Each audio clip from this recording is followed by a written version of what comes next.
Hi, folks. Saber4 here. A little update with a meta report from this weekend. We want to look at a couple things that happened. We are in the gap here between a couple of the regionals, with Minnesota coming up in a couple of weeks. And so we have several PQs to look at. These are kind of those medium-sized events that will give us an idea of the direction of data, though not necessarily as functional as the very big ones. If you haven't already, please subscribe to the channel. Appreciate that very much. Helps me out with growth. What we're going to see in this video is that we're going to look at PQ results where we see a minimum of 32 players. We'll talk about a little meta update. We'll get a little bit of speculations, statistics, and we'll have some spotlight decks. So let's go ahead and get going. These are the PQ results. I'm not going to read them out individually to you, but these are the PQ results that we had from over the weekend that were greater than 32 players. There's a bunch of them, and ranging in size from some that were 35 all the way up to 118. And so we've got a pretty good sample size in some of them of how some of these things are playing. You know, good representation when you're talking about over 50 players, over 70 players, and seeing a big wide field. And so we got a good idea of sort of how some of the things are playing out and what direction things are shifting following the last couple of weeks of regionals. So let's talk about the PQ results. In the big ones, there are 1,075 players.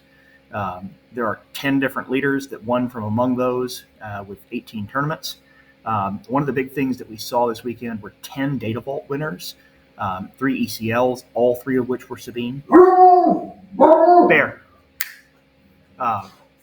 1 Nabat, and then 5 generic bases, and then 1 giant ruined doofus, if you heard my dog. The leader breakdown, we had 4 winners from Han 1, and that's really going to kind of put him on the map as far as those big wins go. Ray won 3 of them, and that's kind of a big weekend for her. Sabine is remaining powerful with 3 wins herself. Gar Saxon won a couple, including the 1 Nabat, and then 1 each for Kira, Iden, Palpatine, Han 2, the Jump to Lightspeed Vader, Gar Saxon, and Poe. Actually, sorry, Gar Saxon won 2, and then Poe Dameron won 1. What do we see here? Some speculation. Quinlan is rapidly fading. We did see Quinlan in a few top 8 cuts, saw him in very few finals, and did not win a tournament this weekend. And so we've shifted where Quinlan was one of the majors that we were looking out for at the beginning of the season, and even what we were kind of expecting to take off post Django. Quinlan has kind of fallen off the pace quite a bit. As we can see here, the leader-based combinations, he's not in the top 4. The leader winners, he's not in the top 4. Although, like we said, Han won 3 of those this weekend. Sabine won 3 of those this weekend. Sorry, Han won 4 of those this weekend. Ray won 3 of those this weekend. So we did have quite a bit of a movement into this top 4. But Quinlan's gone. I don't think that that's a permanent thing, but we'll kind of see where he goes and how he adjusts. One thing that we definitely have seen is that any Data Vault has really started to take off. The 5 largest tournaments,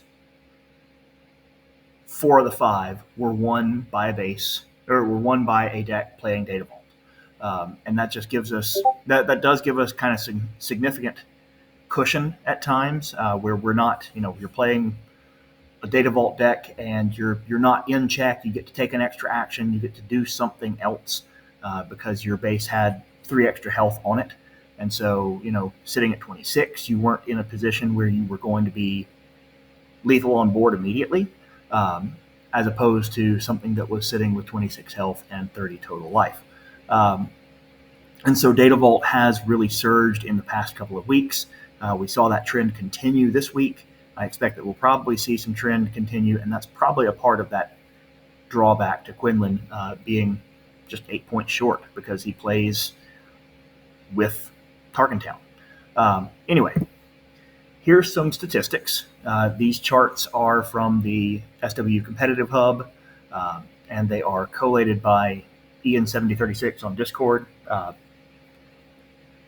What is this chart? This is one side of it. I'm going to show you the raw numbers in just a second. These numbers are the statistics brought up by playing one leader into another, and this is by total games. And so any leader into itself is always going to be that 50%. Anything that is grayed out is because you have less than 9 total games. But you can see here where some of these trends and patterns kind of develop. Sabine CL playing very poorly into Kira Data Vault, playing very well into Quinlan Tarkentown, playing very poorly into Han Green. And so, we have seen some things where Sabine is very good. She carries through very well, but she is very spiky. If you hit some of these peripheral leaders that she's not good against, she's not going to carry you just because, you're talking about Kira Data Vault being a 65-35 advantage for Kira. You're talking about Han Green being a 70-30 advantage for Han. Same thing, as you get out even into like Vader 4 Yellow out here, and it's just a bad matchup for Sabine. On the other hand, you do see some things like Ray Tarkentown, Palp Colossus, Quinlan Tarkentown, where it's a 60% or better matchup for Sabine.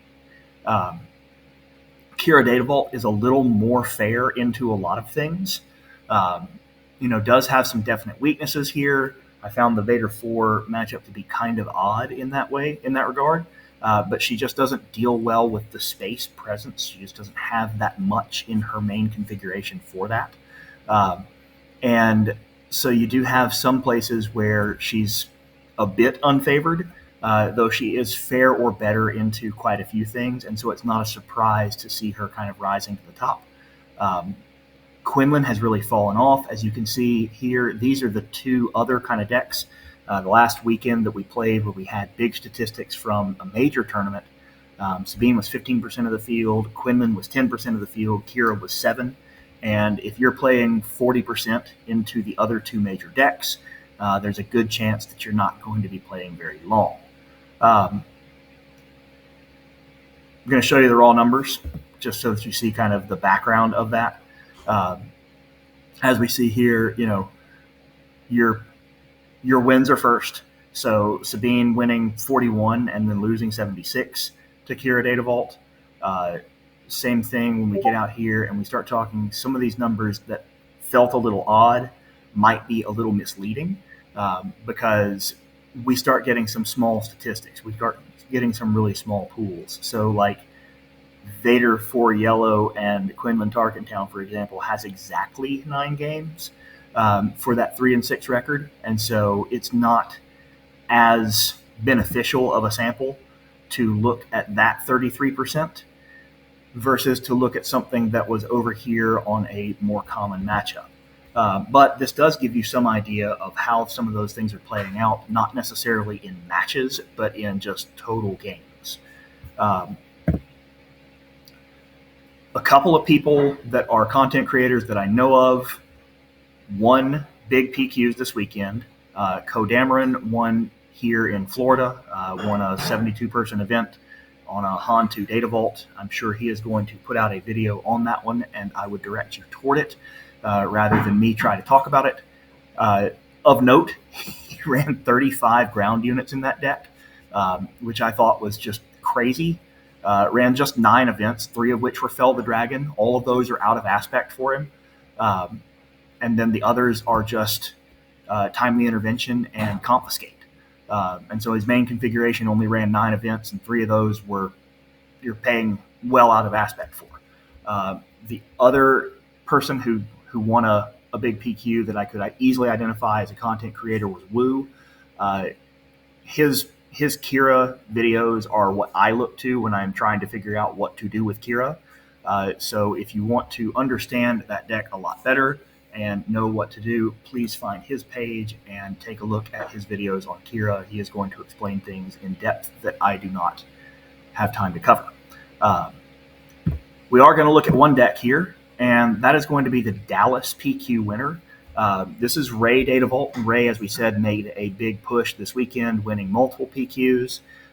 This is the biggest one that Ray won, and just wanted to take a look at it. What you're seeing here is quite a bit of that low cost, easy to put experience on. You've got 7 1-drops here, 7 opportunities out of 60 to be able to pull something that you put an experience token on round 1. You've got several things here, all the way building up to Admiral Akbar or the Sundari Peacekeeper, or even Tech, even all the way up into Bright Hope, that are lower power threshold than her ability to be able to put experience tokens on them. And so that's bringing you all the way up into the 4 slot where you have that ability. They did run quite a bit of ramp in this deck between Spark of Hope up here and Resupply to be able to kind of press some of their advantage early. You can see here that there is not a whole lot of space presence to this deck. And so what they're doing is that they are trying to use things like Entrenched and Bright Hope and some of their big events to be able to kind of quell any space presence, and then overwhelm things on the ground with units that will grow with their experience tokens, some of which have Restore, some of which have Filtering, and just kind of being able to get tech on the board, be able to use your resource row as a default second hand, so that you can, if you needed to, you could have put down events like Fell the Dragon Takedown, where you are now able to come out of your resource row for it. Traitorous is an interesting choice in this deck, but Data Vault allows us the card space for it. This is a PQ winner. It's a PQ winner of a 114, 118 person event. And so when we're looking at things, the cool part of this is that we are seeing a wider array of not just leaders that are coming in, but of archetypes that are coming in. Because here, yes, Ray had some success at the end of set 3, but a blue-green hero deck that probably a little bit out of favor at times. You did have a red-green hero deck that won. You've had that shell not just with Sabine now, but with Han 2. Different variations of Han 1 have won, so you've got quite an array of decks that are coming into PQs, sitting down at 30-plus player events, playing multiple rounds, getting through the field, and coming away with wins. So we do have a very healthy meta that is coming towards the backside of regionals and the World Championships in July, although we will be into a new set when that happens. As I said, it's a good time to be playing. I've got a PQ that's coming up personally at the end of the month, and it's a lot to study for just when you start looking at the variety of things that are out there, and bringing something that is resilient into that big field. Anyway, thank you so much for watching. If you have comments on any of this, if you're kind of following along, let me know, and we will see you next time.